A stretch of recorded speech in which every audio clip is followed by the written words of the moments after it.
Salutare! Te bate gândul să-ți faci o excursie, să-ți ai un concediu, croazieră? Am pentru tine o listă de 15 sfaturi. Cum să beneficiezi de o croazieră perfectă fără să ai multe bătăi de cap.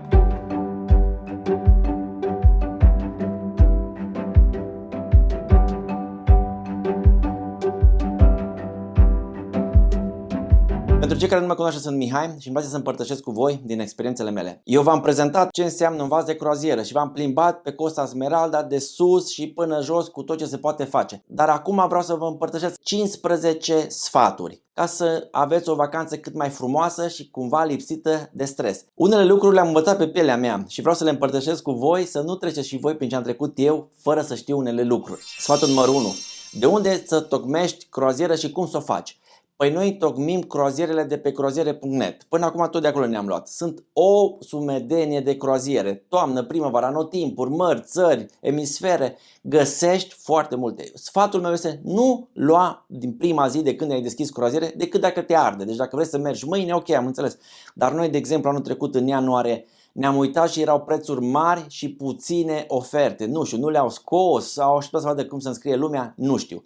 Dar ulterior am mai așteptat să treacă și noi ne-am întocmit mai aproape de începutul verii pentru august. Și am ieșit la niște prețuri foarte, foarte bune. Câteodată dacă ai tu pe un tine, poți să aștepți până la last minute să cauți o croazieră și atunci o să vezi că găsești niște deal-uri foarte bune, că ea nu merg cu camerele goale. Sfatul numărul 2. Vedeți de unde pleacă și unde se întoarce croaziera.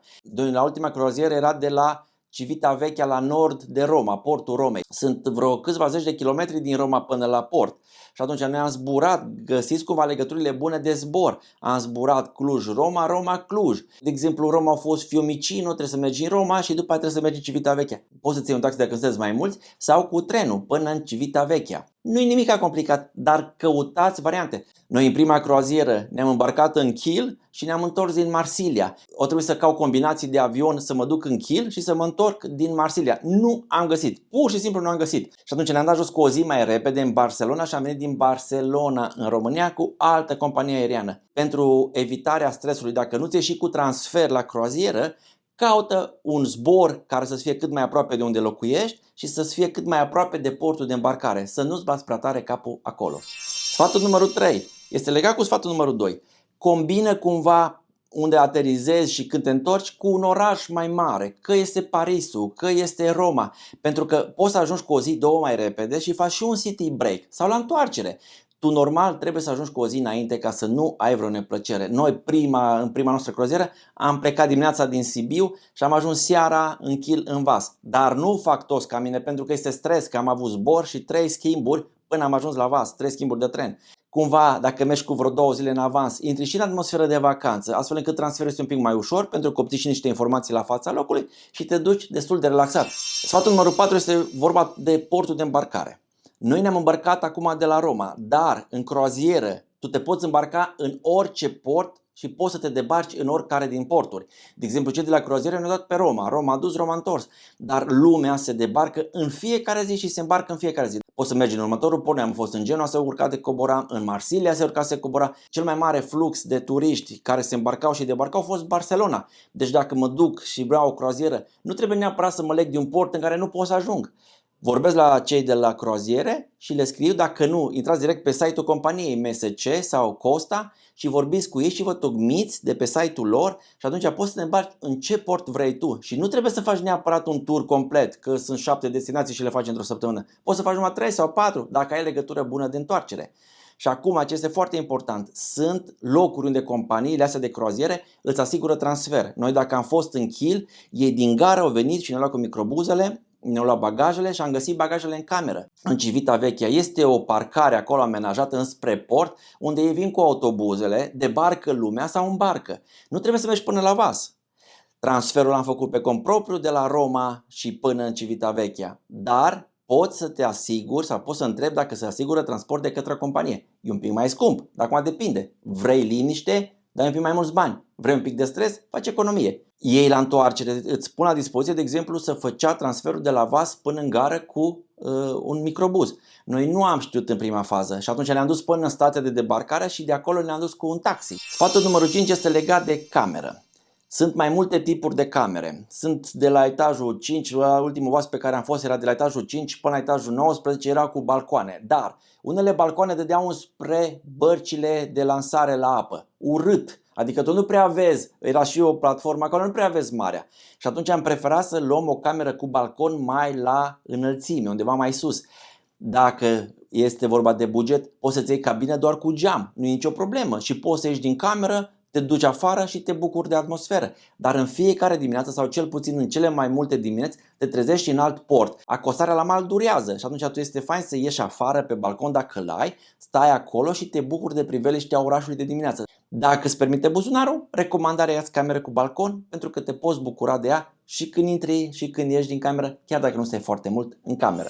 Sfatul numărul 6 este de ce faci în croazieră. Croaziera în sine este o vacanță, deci tu ai acolo la dispoziție spectacole, mâncare, distracție, băutură, socializare, tot ce dorești. Dar în cadrul croazierei tu vezi mai multe locuri. De barcă, vasul ajunge în port, te debarcă și te duci și vizitezi anumite locuri. Acum, sfatul meu este când cauți o croazieră, nu te du în locurile în care ai mai fost. Oricum nu este foarte mult timp de vizitat, dar dimineața te debarci, seara te întorci sau undeva mai devreme, pe la după masă, așa te întorci. Puneți în balanță ce vedeți. Este hartă la croaziere cu toate porturile și vezi dacă îți place și dacă nu, caută alte croaziere. Sfatul numărul 7 este legat de buget. Tu îți plătești croaziera și stocmești. Vreau cu cameră cu balcon fără balcon sau vreau cu geam, vreau mesele standard sau vreau să-mi iau și pachet de băuturi. Pachetele de băuturi se plătesc extra, dar acolo la vas tu în fiecare zi trebuie să plătești servicii. Deci nu mergi cu bani în buzunar și dai la chelner 2-3 euro pe aici. Zilnic îți iau de pe card 11 euro de persoană. Deci luați un card de credit cu voi care îl puteți folosi și atunci tu când te duci și te îmbarci primești un card al companiei și acel card trebuie să-l asimilezi pe vas cu un card de credit. Adică mă duc la un aparat, pun cardul meu de la cabină sau de pe vas cu cardul de credit. Și atunci se împerechează și orice costuri am pe vas plătesc cu cardul de la companie, dar îmi ia de pe cardul de credit. 11 ori 2 persoane, 22 de euro zilnic pleacă de pe card. 7 zile ori 22, 154 de euro. Asta se duc. Dacă vrei să-ți faci o poză pe acolo, să beneficiezi de anumite servicii, la fel, te duci, îți fac pozele, te duci cu cardul tot de pe companie, pui, îți scade de pe card. Și excursiile care le faci când acostează vasul. Ai mai multe tipuri de barcare. Deci tu poți să mergi cu o excursie organizată de compania cu care navighezi, Costa, MSC sau care fie aia. Și plătești, există un site acolo la ei, ai excursiile, ți le iei online. Înainte când am fost prima dată era o recepție și mergeam la recepție și ne tocmeam. Acum nu, dragă, ai site, te duci ca și când faci cumpărături. Cumpări excursia asta, cumpări excursia asta, cumpări excursia asta. Și tot ce cumperi ți se ia de pe cardul de credit. Sfatul numărul 8 este cum te descurci la bord, la vas acolo. Ei au o aplicație, cel puțin ultima dată când am fost la Costa au o aplicație. O instalezi, tu nu ai Wi-Fi decât dacă plătești. Deci dacă plătești, anumite servicii le ai. Dacă nu beneficiezi, de ce îți pune la dispoziție vasul? Pe vas există Wi-Fi intern și atunci este o aplicație și cu aplicația respectivă poți să beneficiezi de anumite servicii, poți să vezi programele, poți să vezi unde acostează, poți să vezi când se întoarce și îți dă tot felul de informații pe site-ul de la aplicația lor. Inclusiv un mic chat există pe site-ul lor și astfel încât noi puteam să comunicăm prin chat-ul aplicației între noi. Am fost 3 perechi, 3 familii și comunicam prin chat-ul lor fără să avem internet clasic. Totul este în aplicație. Sfatul numărul 9 este legat de pachetele extra. Deci dacă mergi doar cu pachetul standard, nu beneficiezi de alcool. Tu dacă vrei să bei alcool și nu ai pachetul, te duci cu cardul la bar, ți-l pune pe un cititor acolo și plătești cu cardul de credit dacă nu ai pachetul. Noi ne-am hotărât să ne luăm pachetul. Am plătit vreo 220 de euro pe 2 pachete de... Deci nu poate unul din cameră să ia și unul nu. Asta este exclus. Tu beneficiezi de-a lungul întregii excursii de aceste cocktailuri. Acum, nu sunt sănătoase, nu sunt ieftine, dar e vacanță. Trebuie să facem și chestia asta, nu? Părerea mea este că dacă tot mergi în concediul ăsta și îți permiți, ia și pachetul de băutură. Sfatul numărul 10 este legat de internet. Mergi în vacanță și vrei să te relaxezi. Dar dacă ai nevoie de internet, eu când am plecat și înainte să ne îmbarcăm, am uitat la prețuri. Prețul pentru 7 zile a fost 70 de euro, 10 euro pe zi. Și mi s-a părut un pic cam mult. Și am zis, nu-i nimica că mă duc, o zi, două stăm pe coasta Romei, nu-i nicio problemă și după aia mi-au acolo. De unde? După ce am ajuns la bord, pachetul era pe 7 zile de 129 de euro. Și am întrebat, care e ideea? Păi noi încercăm să ne promovăm pachetele și dacă lumea ia, le dăm discount. Dacă o veni la vas, deja aici nu mai prea au de ales. și îl iau. Dacă vrei o singură zi internet era 29 de euro. Eu am gestionat un pic situația la ce nivel? Dimineața tu acostezi în port și pleci seara. Deci undeva de la ora 8-9 fiind în port, acolo ești în oraș și am avut roaming-ul european. Dar o zi sau două ești pe vas, navighează pe mare, nu ai internet. Atenție, deci să nu ajungi ca mine acolo și după să-ți pare rău că nu ți l-au dinainte. Sfatul numărul 11 este legat de dimensiunea vasului. Mult prea mare și mult prea multă nebunie. Nebunie la masă, cel puțin la prânz era dezastru, foarte greu găsea masă. Seara era foarte aglomerat, au fost în câteva seri discotecă și nu am ajuns și noi să ne punem nu știu ce căști să ascultăm muzică. Deci un pic cam neplăcut în perioadele de aglomerație. Dacă poți, mergi în afara vacanțelor copilor sau mergi pe trasee care nu sunt așa de consacrat. Asta ar fi un sfat, să cauți un vas un pic mai mic. Sfatul numărul 12 este legat de ținută și de bagaj. Deci sunt seri speciale acolo. În prima croazieră în care am fost, au fost mai speciale și mai frumos organizate, acum nu au fost chiar așa, dar sunt. Adică există seară albă, unde ești îmbrăcat tot în alb, sau au fost pe o croazieră anterioară seară italiană, îmbrăcat în culorile Italiei, alb, roșu și verde.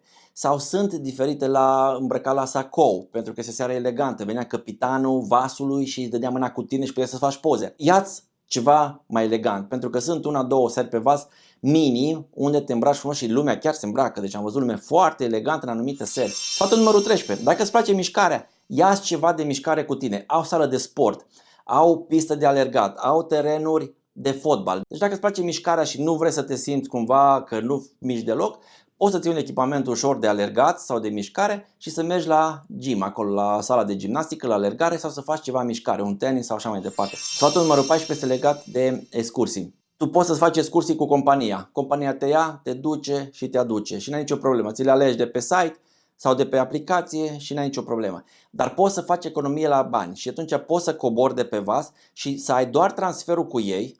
Adică să mă duc cu autobuzul pus de ei la dispoziție până în oraș și înapoi. Dacă acolo este aglomerat, dacă vasul e mare și populație multă, o să dai rateuri. Și atunci poți să ieși să iei taxiul sau să cauți mijloc de transport în comun, să ieși din port. Acum depinde. În Genoa am acostat în oraș și am mers foarte ușor. Adică am mai plătit 2-3 euro pe un trenuleț și ne-am dus până la acvariu. Te interesezi dacă îți oferă transferul și până unde?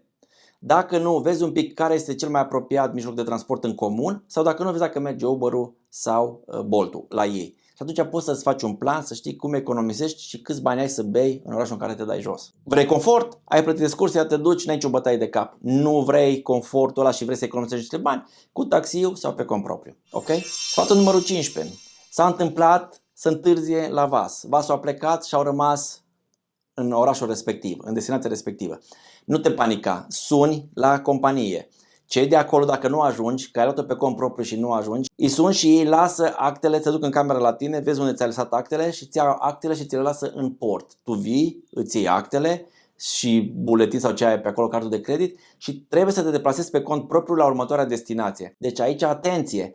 Ai o excursie mai mică în oraș, pe cont propriu, n-ai nicio problemă. Iei un taxi 10, 20, 30 de euro. Vezi unde îți lași actele, vezi unde îți lași banii, că dacă este, să suni la companie să ți le lase în port, ca să ți le poți lua. Dacă ai găsit utile informațiile, dă-mi și mie un like, lasă un comentariu sau lasă o întrebare cu părerea ta sau ce vrei să afli despre o croazieră și nu uita să te abonezi pentru că urmează efectiv excursia noastră, ultima, croazieră noastră ultima, cum a decurs și ce am văzut și cum a fost sentimentul nostru după această croazieră. O zi minunată și să ne vedem cu bine. Pa!